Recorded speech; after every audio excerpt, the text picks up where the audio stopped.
NHL goalies can't stop this Evgeny Kuznetsov shootout goal. You know, the one where he swings out wide and it takes him about 2 to 3 business days to reach the net, only to have him beat the goalie backhand forehand. Now, every time Kuznetsov scores this goal, it does cause a little bit of controversy. Fans are already a little bit iffy about the shootout with how great 3-on-3 overtime is, but then when you get a guy like Kuznetsov taking forever with each attempt, it sparks a debate depending on whether or not the rules should change. But as long as it remains legal, there is a method to his madness. Now, let's be honest, Kuznetsov doesn't do himself any favors with a cocky little stick twirl too at the beginning just to piss everyone off. But with a career shooting percentage of 44% in the shootouts, Evgeny Kuznetsov has mastered this move, and here's how. Now, a lot of people preach speed in the shootout, and it's a good tactic, but then why does Kuznetsov insist on going this slow with every attempt? Well, in order to understand that, you have to understand what goalies prioritize in these situations. Just listen to what future Hall of Famer Henrik Lundqvist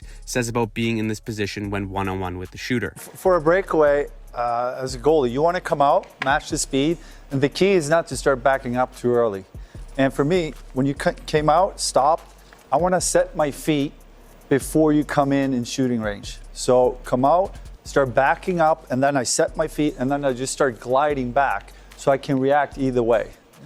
And that's why it's so hard when guys come in from the side, because it's hard to set your feet and just glide. You kind of have to keep resetting your feet all the time, and that's when you start dropping on one knee, and that's when you, as a shooter, can expose me, right? So there's two key things there that Lundqvist says that Kuznetsov does.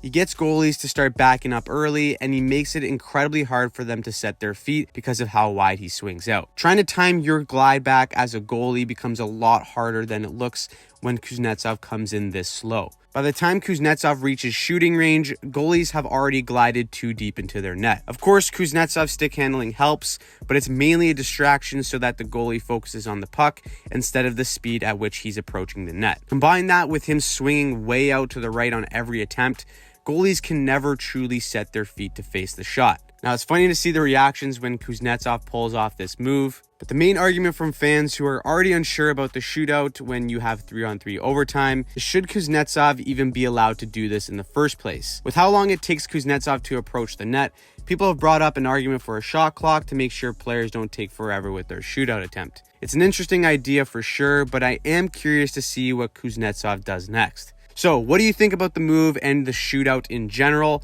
Do you like it, hate it, think this move should be banned for taking too long? Let me know in the comments down below, like Tomathan did in our last video, for a chance to be featured. As always, if you like this video and want to see more just like it, click right here to see more.